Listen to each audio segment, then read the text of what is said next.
자, 오늘 말씀을 잠깐 나누겠습니다. 빌립보서 1장 6절 한 절 말씀을 우리 다 같이 함께 읽겠습니다. 너희 안에서 착한 일을 시작하시니가 그리스도 예수의 날까지 이루실 줄을 우리는 확신하노라. 아멘. 여러분들이 중요하게 여기는 것들이 많겠는데 그 중에서 정말 가장 중요한 게 있다면 여러분의 마음입니다. 그럼에도 불구하고 가장 소홀하게 생각하고 내버려 두는 게 또 마음입니다. 우리 인생은 내 마음에 의하여 결정됩니다. 그럼에도 불구하고 실제로 마음을 잘 지키고 살지들을 못합니다. 여러분 정신 똑바로 차려야 합니다. 이 마음은 우리 스스로도 마음의 상태를 잘 알기가 어렵습니다. 만약에 손이나 발처럼 눈에 보인다면 더러우면 더러운 거 금방 알고 상처가 났으면 상처 난 줄 알겠는데 마음은 보이지도 않고 그리고 뭔가 느껴지지도 잘 않습니다. 심각한 상태까지 가서야 비로소 자기도 느끼고 딴 사람도 알게 돼요. 이건 정말 심각한 문제예요. 히브리서 3장 12절에 보면 믿지 않는 악한 마음이라는 표현이 나옵니다. 이 믿지 않는 악한 마음이라는 표현은 하나님이 믿어지지 않는다는 거예요.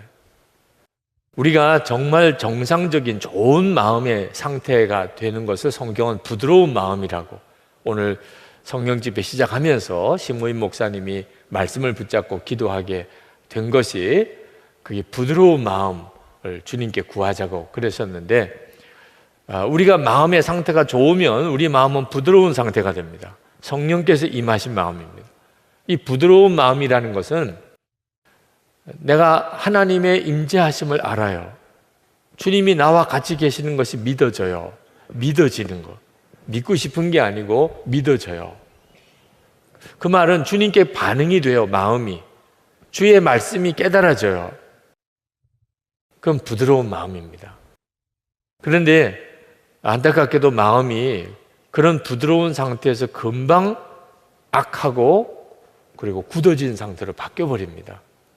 이 악한 마음이 되어버리면 그러면 믿지 않는 악한 마음이라 그랬어요. 주님이 나와 함께 계시는 게 믿어지지가 않아요. 전혀 의식이 안 돼요. 그래서 어떤 때는 저분이 예수 믿는 사람인데 어떻게 저런 말을 하나, 어떻게 저런 행동을 하나, 그분은 거의 정신이 없는 거예요. 지금 주님이 나와 함께 계시는 것이 믿어지면 말 그렇게 못하고 행동 그렇게 못합니다. 완전히 정신줄을 놓고 사는 거예요. 주님이 나와 같이 계시다는 것은 머리로는 아는데 실제로는 전혀 믿어지지도 느껴지지도 않는, 그게 바로 내가 믿지 않는 악한 마음이 생겨버린 겁니다. 13절, 히브리서 3장 13절에 보면 오직 오늘이라 일컫는 동안에 매일 피차 권면하여 너희 중에 누구든지 죄의 유혹으로 완고하게 되지 않도록 하라. 그러니까 죄의 유혹이 우리 속에 들어와서 되어지는 현상이 마음이 완고해져 버립니다. 죄가 내 마음속에 들어오면 마음이 굳어져 버려요. 마음이 굳어져 버리면 더 이상 주의 음성 안 들리고 주님 전혀 느껴지지도 믿어지지도 않아요. 가룟 유다가 예수를 팔려는 생각을 마귀가 집어넣어 줄 때 그걸 품어버립니다. 우리가 쉽게 그런 어리석은 일에 빠져요. 마귀가 넣어주는 나쁜 생각이 내 속에 설득 들어왔는데 그 생각을 그만 품어버리는, 계속 그 생각하고 또 생각하는. 그러면 어떻게 되죠? 요한복음 13장 27절에 보면 마귀가 들어가 버립니다. 마귀가 들어가고 나니까 예수님께서 가룟 유다에게 내 할 일을 속히 하라 라고 말씀하십니다. 그건 마귀에게 한 이야기죠. 이제는 더 이상 가룟 유다는 이래라 저래라 아무리 주님이 말씀하셔도 통하지도 않고 들리지도 않고 돌이킬 수도 없어요. 마귀가 들어가 버렸으니까. 이게 마음이 완고해지는 것, 악한 마음이 되는 것은 이렇게 무서운 거예요. 출애굽할 당시에 이스라엘 백성들이 그런 상태가 되었었습니다. 히브리서 3장 7절부터 보면 성령이 이르신 바와 같이 오늘 너희가 그의 음성을 듣거든 광야에서 시험하던 날에 거역하던 것 같이 너희 마음을 완고하게 하지 말라. 마음이 완고해져요. 굳어져 버려요. 본인은 느끼지 못해요. 거기서 너희 열조가 나를 시험하여 증언하고 40년 동안 나의 행사를 보았느니라. 그러므로 내가 이 세대에게 노하여 이르기를 그들이 항상 마음이 미혹되어 내 길을 알지 못하는도다 하였고, 마음에 미혹이 와 있는 상태에서는 주님의 길이 보이지 않습니다. 하나님은 항상 정확히 우리에게 길을 보여주시고 계세요. 그런데 마음이 미혹이 되어 있는 상태니까 하나님의 길이 보이지 않는 거예요. 그래서 살 길이라고 잘 될 거라고 생각하고 간 길이 엉뚱한 길로 가는 겁니다. 우리가 아까 보혈을 의지해서 우리가 하나님께 기도했던 제목 중에 하나죠. 잘못 선택한, 주님이 보여주시는 길이 안 보이는 거예요. 11절에 내가 노하여 맹세한 바와 같이 그들은 내 안식에 들어오지 못하리라 하였느니라. 완전히 하나님으로부터 버림받은 자가 되어버립니다. 마음이 굳어져 버린 상태가 되어버리면. 여러분 자신의 마음이 완고해졌는지 스스로 진단할 수 있어요. 주님이 지금 나와 같이 계신 게 믿어지나? 주님의 말씀이 내게 들려지나? 그러면 여러분의 마음이 부드러운 마음입니다. 근데 난 주님의 나와 함께 계시는 게 믿어지도 들려지지도 않아요. 기도를 해도 주님의 뜻하고 아무 상관이 없어요. 이런 형편이 있는 성도들이 많아요. 오늘 성령 집회까지 오셔도 마음이 굳어져 있는 분들이 이 자리에 계세요. 지구촌 교회에 진재영 목사님이 한 번은 집회 때 그런 이야기를 하시더라고요. 전에 목회하던 교회가 너무 어려웠대요. 하나님 앞에 나가서 기도할 때, 하나님, 제가 이 교회를 사임할 때 나를 괴롭게 한 사람 5명은 제발 내가 발표하고 사임할 수 있게 해주십시오.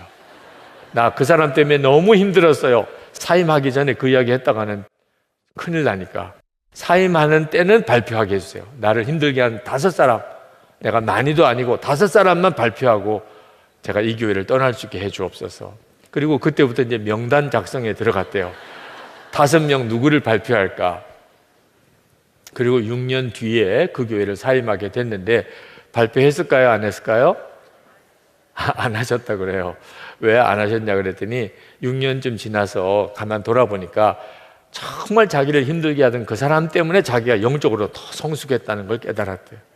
그분들 때문에 아프긴 했지만 품고 기도하고 또 기도하다가 보니 내가 이만큼 영적으로 자랐구나.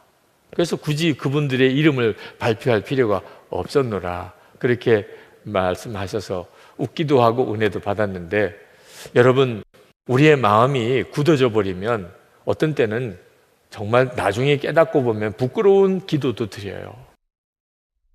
내 마음이 굳었기 때문에 하나님의 뜻을 전혀 알 수가 없어요. 기도는 하긴 하는데 하나님이 정말 들어주실 수도 없는 기도죠.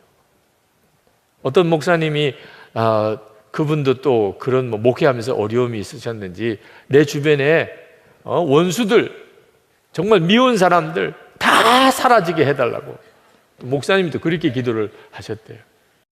근데 하나님이 응답해 주셨대요. 어느 날 보니까 미운 사람, 원수 같은 사람 다 사라져 버렸대. 자기 주변에. 사람이 없어졌냐면 그게 아니고 그 사람이 다 그 사람인데 목사님 마음에 원수 같은 마음, 미운 마음 사라지니까. 그전에는 그렇게 미운 사람, 원수 같은 사람 교회 안에 많더니 싹 다 사라져 버렸대. 그러니까 우리 마음이 정말 놀라운 것이에요. 우리 마음에 따라서 똑같은 사람하고 똑같은 환경에서 지내는데도 어떤 때는 지옥과 같고 어떤 때는 천국과 같다니까. 여러분의 마음이 완고해졌는지는 여러분 스스로가 오늘 성령에 의해서 깨닫게 됩니다. 하나님, 제 마음이군요. 저는 환경인 줄로, 사람인 줄로, 문제가 거기 있는 줄 알았는데 내 마음이 지금 굳어져 버려 있군요.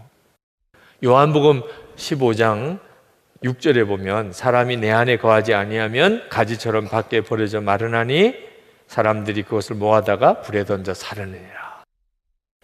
여러분의 마음이 굳어져 버린 이유를 주님은 말씀하세요. 주님 안에 거하지 않고 있다는 겁니다. 그러니까 마음이 굳어져 버리는 거예요. 내가 주님 안에 거하면 주님이 내 안에 거하시고, 그러면 내가 마음이 부드러워지게 돼요.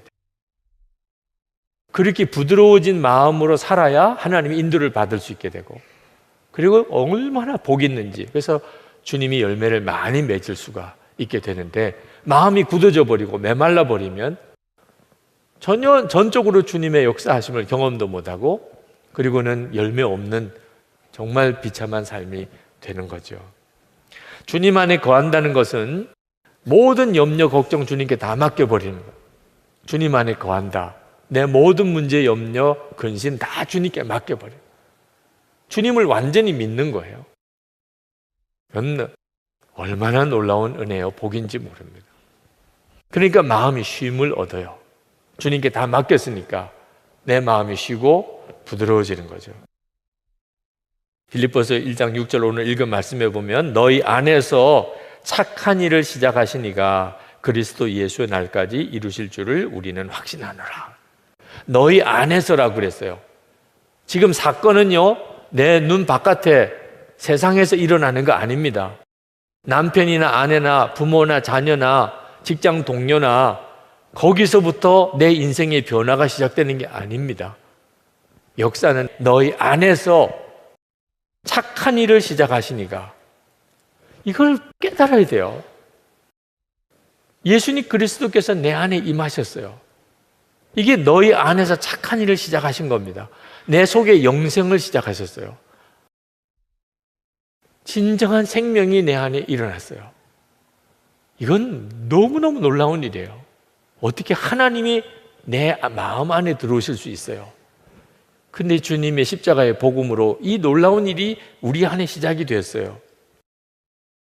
그리스도 예수의 날까지 이루실 줄을 우리는 확신하노라.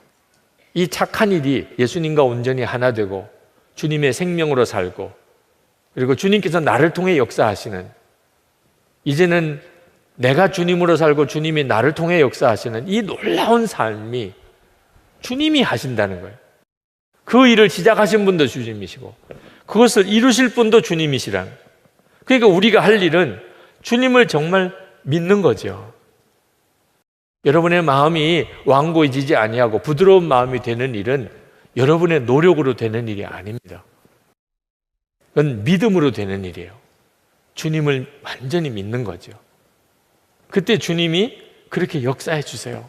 우리는 우리 안에 예수님의 역사도 있고 육신의 역사도 일어나는데, 예수님의 역사는 작게 보이고 육신의 역사는 아주 커 보이는 경향이 있습니다.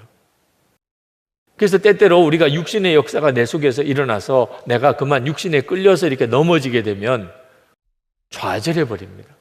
난 안 되나 봐. 나는 이럴 수밖에, 이렇게밖에는 살 수 없나 봐. 왜 나는 이 모양이지? 자신의 육신만 보고 한탄하는 거죠. 그런데 가만히 한번 돌아봐야 돼요. 내 안에 주님의 역사는 없는가? 이렇게 교회에 나와 앉아 있는 것만 가지고도 주님의 역사죠. 여러분 속에 기도하고 싶은 마음도 성령님이 아니면 일어날 수가 없는 거죠. 심지어 성령의 근심까지도, 여러분 속에 너 그렇게 살면 안 돼, 성령의 근심까지도 주님의 역사죠. 지난 주일 요한계시록 시작하면서 그 소아시아 교회를 향하여 주님이 책망합니다. 이제 다음 주일부터 그 설교가 시작이 되겠습니다만, 제 마음속에 하나님이 주신 감동이, 책망도 얼마나 감사하냐. 주님의 책망이라면 책망도 얼마나 감사하냐. 아직도 버리지 않았다는 뜻이고 여전히 사랑한다는 뜻이잖아요. 여러분 안에 여러분의 육신의 역사도 계속 일어나지만 주님의 역사가 분명하게 있어요. 그러니까 여러분이 그걸 더 크게 볼 줄 알아야 돼요. 여러분이 진짜 믿음으로 우리 주님이 여러분의 인생을 바꾸는 이런 삶을 정말 살기를 원하신다면, 여러분이 계속 주님의 역사에 대해서 여러분 스스로가 더 감탄하고 감사하고 입으로 시인하고 해야 돼요. 주님이 이렇게 역사하셨군요. 주님이 이렇게 일하시는군요. 주님이 저를 이렇게 이끄시는군요. 주님이 이렇게 저를 책망하시는군요. 그럴 때 여러분이 비로소 눈이 점점 더 열려요. 주님의 역사하심에 대해서. 주님이 역사하시는 것에 대해서는 전혀 반응하지 않고 육신의 역사에 대해서만 한탄하고 탄식하고 넘어지니까 주님이 함께 계시는데도 난 믿음 다 잃어버리는 거죠. 난 안 되나 봐. 난 어쩔 수 없나 봐. 어린 갓난 아기한테서도 배워야 돼요. 갓난 아기가 일어나서 걸으려고 할 때 얼마나 많이 넘어지나요? 그때 그 아기가 걸음마 하다가 이렇게 탁 넘어져서 좌절하는 애 봤습니까? 난 안 되나 봐. 벌써 10번째도 넘게 넘어졌어. 나는 자세가 안 나오네. 나는 왜 이렇게 자꾸 뒤뚱뒤뚱 거리지? 나는 그냥 기는 게 낫나 봐. 기니까 자세가 나오네. 이런 애는 없어요. 하여튼 자빠지고 넘어져도 뒤뚱거려도 계속 일어나서 걸으려고 그러고 우리가 그렇게 다 지금 이렇게 걷는 거라니까요. 우리 주님이 우리를 능히 세우세요. 우리 안에 이미 오셨고 여기까지 이렇게 이끄시고 계시잖아요. 말씀으로 은혜를 받게 하시고 찬양으로 은혜 받게 하시고 기도하고 싶은 마음이 일어나게 하시고 다 성령님의 역사잖아요. 여러분이 그 주님께 초점을 맞추고 계속 나가면 성령께서 여러분들을 능히 일으켜내세요. 예수님께서 마태복음 5장에 보면 오른뺨 때리거든 왼뺨도 돌려대라. 속옷을 가지고자 하면 겉옷까지 갖게 하라. 오리를 가기를 원하는 사람에게 십리를 동행하라. 원수를 사랑하고 박해하는 사람을 위해 기도하라. 하늘에 계신 너희 아버지 온전하신 같이 너희도 온전하라. 한마디로 안 되는 이야기잖아요. 어떻게 이렇게 살 수 있어요? 근데 주님이 왜 이렇게 말씀을 하셨을까요? 우리는 안 되지만 주님이 그렇게 살게 해 주시겠다. 주님이 그렇게 살게 해 주시겠다면 우리가 어떻게 해야 돼요? 할렐루야 감사합니다 이렇게 해야죠. 굳이 또 안 된다고 주장할 건 뭐 있어요? 주님이 그렇게 살게 해 주시겠다는데 어떻게 살게 해 주시죠? 나는 포도나무에 너희는 가지라. 그가 내 안에 내가 그 안에 거하면 사람이 열매를 많이 맺나니 나를 떠나서는 너희가 아무것도 할 수 없습니다. 그게 주님의 답이에요. 그러니까 우리가 예수님을 진짜 믿으면 예수님과 함께 나는 이미 죽었고 내 속에 예수님의 생명이 임하셨구나. 이 사실을 정말 분명히 믿으면 그러면 주님께서 열매를 맺게 하시겠다니. 도무지 내 힘으로 살 수 없는 이 일을 살아내게 해주시겠다는 거예요. 그러니까 열심히 하나님 말씀대로 살아라가 아니고 여러분들이 이제 예수를 제대로 믿으면 하나님의 말씀대로 살게 될 것입니다. 그러니까 복음인 거죠. 살게 되는 거니까. 하나님이 살게 해주시는 거니까. 그게 복음인 거예요. 그러니까 그저 예수 믿으면 죄만 사함 받는다 이렇게 생각하지 않아야 하는 거예요. 나는 예수님과 함께 죽고 이제는 예수님으로 산다. 이 점이 분명히 믿어져야 되는 거예요. 여러분이 혹시 실패하고 넘어졌어도 좌절하지 마세요. 베드로가 예수님을 3번 부인하고 저주까지도 했잖아요. 그런데도 예수님은 그 베드로를 위대한 사도로 다시 세우셨잖아요. 우리 주님은 능히 그렇게 하세요. 내가 아무리 실패자고 난 도무지 구제불능이라고 이렇게 생각되어도 주님은 능히 나를 세우세요. 주님이 하세요. 여러분이 그 사실을 정말 믿어야 합니다. 우리가 할 일이 뭐죠? 날마다 피차 권면하여라고 그랬어요. 하나님 앞에서 마음이 완고해지지 않도록 날마다 피차 권면하라. 우리가 영성일기 왜 씁니까? 마음이 굳어지지 않도록 쓰는 거예요. 여러분이 영성일기를 좀 며칠 안 써보면 금방 알아요. 영원히 쓰기 싫어져요. 며칠만 안 쓰면. 금방 마음이 굳어져 버려요. 영성일기 안 쓰면 여러분의 마음 상태가 여러분이 스스로 느낄 정도로 확 변해 있는. 그동안 영성일기 쓰고 나눈 방에서 나누고 이렇게 하는 동안 이게 좀 힘들게 느껴질지 몰랐어도 그러는 동안에 여러분이 마음이 굳어지지 않은 상태를 유지하고 있었던 거예요. 영성일기 안 쓰고 나눈 방에 올리지도 않고 그러면 금방 알아요. 어느 목사님이 2011년에 쓰신 일기입니다. 위기가 오는 생각이 든다. 마음이 무겁다. 생각도 전처럼 예수님께 집중하지 못하고 죄된 생각들이 스멀스멀 올라온다. 오늘은 하루 종일 일기를 써야겠다는, 일기를 읽어야겠다는 의욕도 생기지 않아서 큐티방을 외면했다. 그래서 더 써야겠다는 생각이 들었다. 그날 일기를 쓰다 보니까 내 마음이 왜 이렇게 됐지?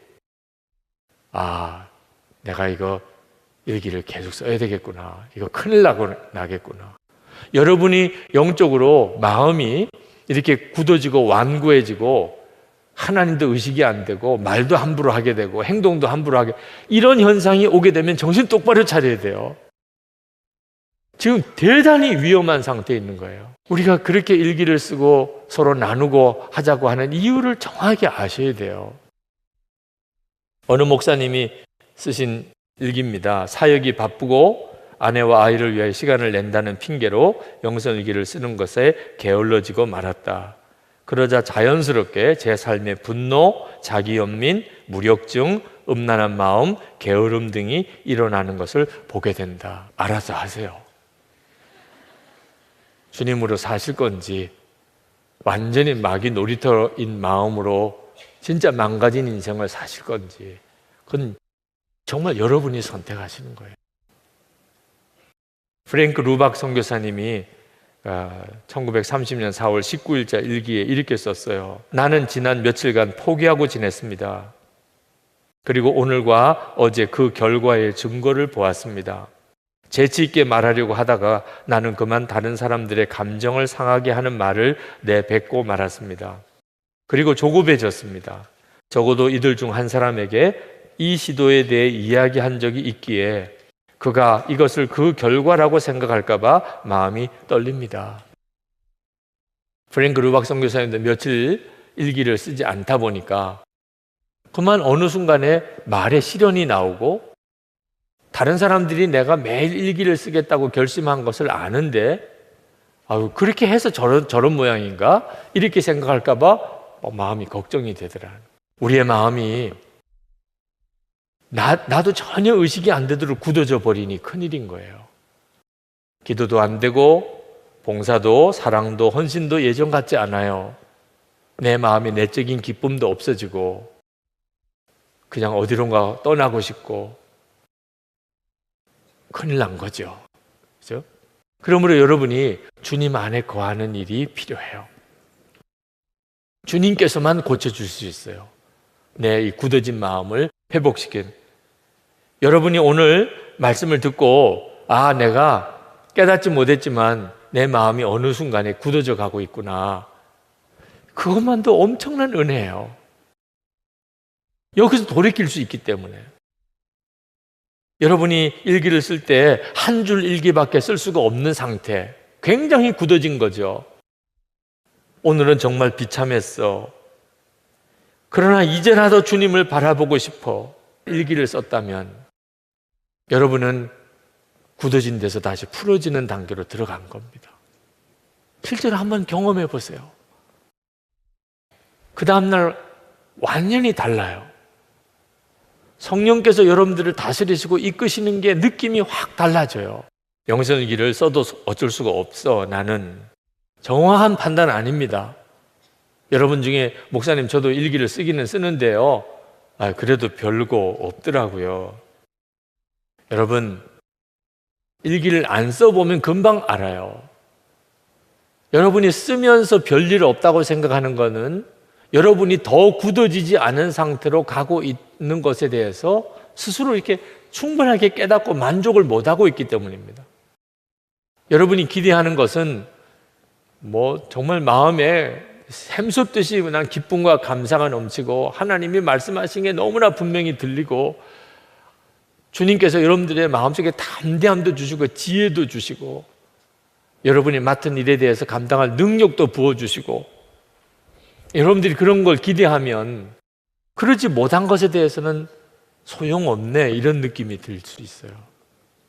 근데 하나님이 여러분에게 그렇게 역사하시는 것은 여러분이 원하는 때에 맞춰서 역사하시는 게 아닙니다. 여러분이 아주 작은 일에 기뻐하고 감사하며 주님을 계속 인정할 때 어느 순간에 여러분도 모르는 사이에 그런 충만함에 들어가게 돼요. 항상 작은 것에 감사하고 주님의 역사하심에 눈이 뜨이는 단계가 소홀히 되지 않아야 됩니다. 어느 장로님 영성일기예요. 최근 며칠 영성일기 쓰는 것을 하지 않았더니 기분이 참 이상합니다. 마음의 영적 갈망도 달라지고 있습니다. 영적 민감함도 둔하여지고 죄 짓는 것도 쉽게 하려고 합니다. 주님을 바라보는 것도 게을러지고 그러다 보니 주님을 의식하지 않으려고 하는 순간도 많아집니다. 영성일기를 다시 정성을 들여서 써야 할 이유가 있습니다. 오늘 하루를 마무리하면서 주님께 감사를 드리는 마음이 예전 같지 않습니다. 직장에서 업무가 많이 있음에도 불구하고 주님께 간구함이 적습니다. 일을 결정하는 데 있어서도 내 마음대로 하려고 합니다. 주님 뜻을 헤아리기보다는 내 마음을 먼저 생각합니다. 영성일기를 다시 정성 들여 써야 할 이유가 있습니다. 어제 아내는 많이 힘들어하였습니다. 평소와는 다르게 짜증도 많이 내고 처음 듣는 듯한 말도 많이 합니다. 힘들다고 그렇게 나를 힘들게 하는 것도 처음이었습니다. 나는 참다 못해 내 서재로 들어가 나의 일만 하고 말았습니다. 옆에서 들어주고 힘들어하는 것을 함께 나누어야 하는데 그러지 못하였습니다. 오히려 내가 짜증을 낼 정도였습니다. 주님께 나아가지 않으니 견디는 것에 어려움이 생깁니다. 영성일기를 정성을 다해 써야 할 이유가 있습니다. 오늘 영성일기를 쓰면서 감사를 드리려고 합니다. 나를 돌보아 주시고 다시 주님 앞에 나올 수 있으니 감사한 것입니다. 주님을 부인하진 않았지만 열심을 다해 섬기지도 못했던 것을 깨닫고 나아가니 감사합니다. 하루를 깊이 반성하고 회개하며 주님 앞에 나올 수 있는 것이 감사한 것입니다. 그래서 영성일기를 매일 써야겠습니다. 마음이 엄청 부드러워집니다. 만약에 이렇게 글로 주님께 자신을 돌아보고 점검도 하고 깨우쳐 주신 것도 이렇게 기록하지 않았다면 그러면 이 굳어지는 상태는 더 심해집니다. 그리고 계속 다른 사람 핑계를 대고 원망하고 환경 원망하고 실제로는 자기의 마음이 굳어져 가고 있는 걸 내버려 둔 건데도 결국 그렇게 깨질 대로 깨지고 망가질 대로 망가지고 난 다음에 그제서야 깨닫고 회개하고 돌아올 때는 너무 비참해져 있는 거죠. 여러분, 목마를 때 그때 가서야 물을 마시는 이런 습관 버려야 돼요. 건강 때문에 물을 자주 마시라고 이렇게 권하는 분들 있잖아요. 근데 목이 안 마른데 물을 어떻게 마셔요? 목이 마르면 마시죠. 근데 사람이 수분이 필요한 때 이렇게 목이 마르는 현상과 직결되지 않는데요.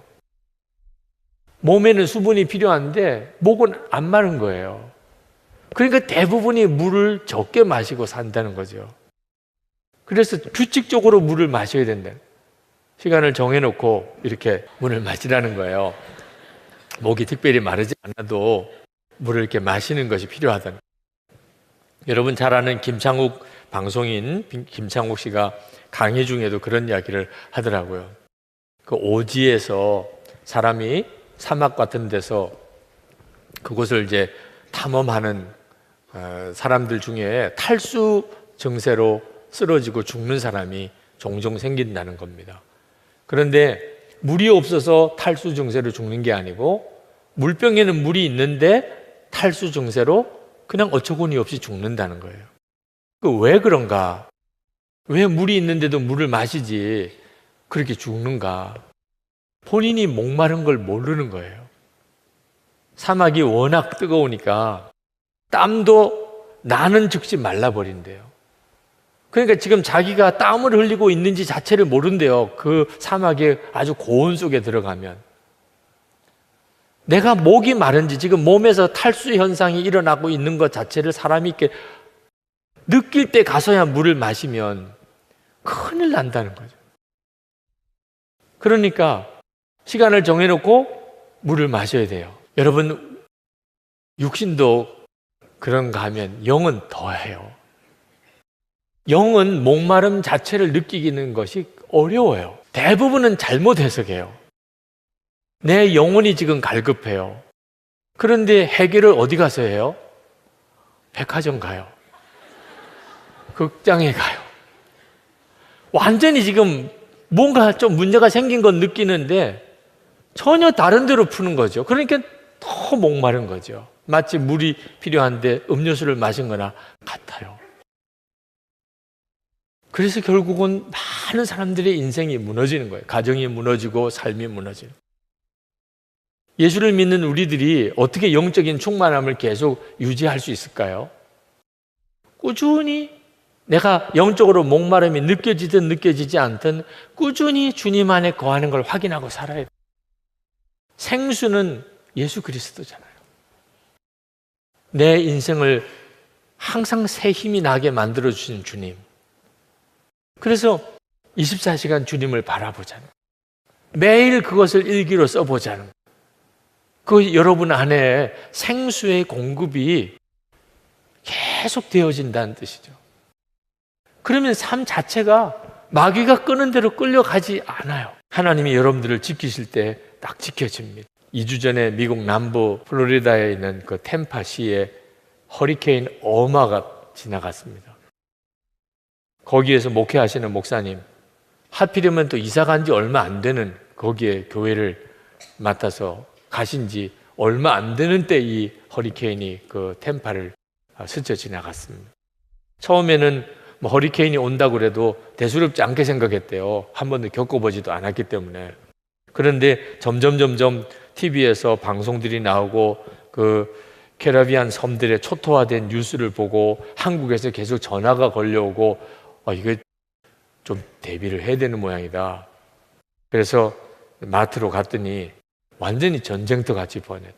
물은 뭐 구할 수도 없고 음식도 구할 수도 없고 오는 길에 차에 기름이나 넣으려고 봤더니 주유소에 차들이 얼마나 많이 줄을 서 있는지 결국은 기름이 떨어져서 기름도 못 넣고 그때서야 마음에 두려운 마음이 들기 시작하는데 이게 큰일 났구나.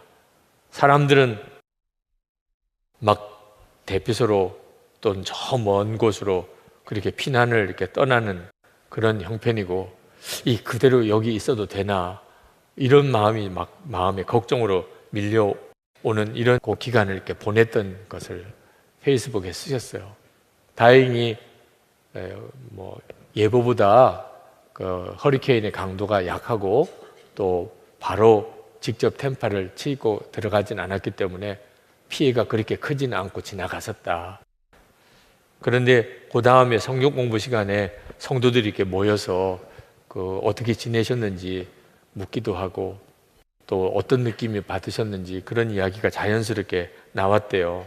근데 어느 분 한 분이 자기도 처음에는 허리케인 온다고 해서 대수롭지 않게 생각을 했는데 중간에 경로가 바뀌어서 자기가 살던 템파 지역으로 정면으로 들어온다는 뉴스를 들고 마음이 너무 두려운 마음이 들었는데 생필품 다 품절되고 주유소에 기름도 없고 그래서 피난 갈 수도 없고 그래서 그것 때문에 너무너무 두려운 마음이 드는데 딱 생각이 나기를 마지막 때에는 어떨까?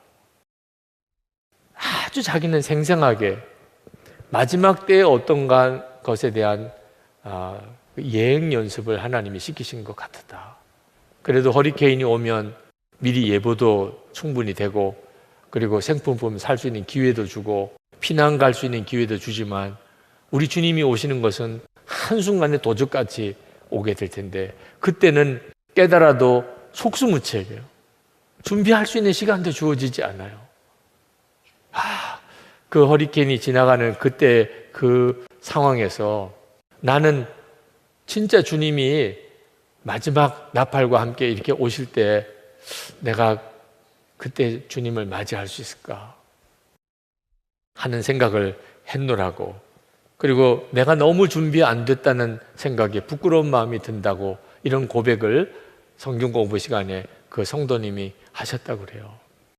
여러분 주님 오시게 될 때 비로소 우리가 기겁하고 놀랄 것은요 내 마음 상태가 주님을 맞이할 마음이 전혀 아니라는 주님은 나에게 너무 낯선 분이에요.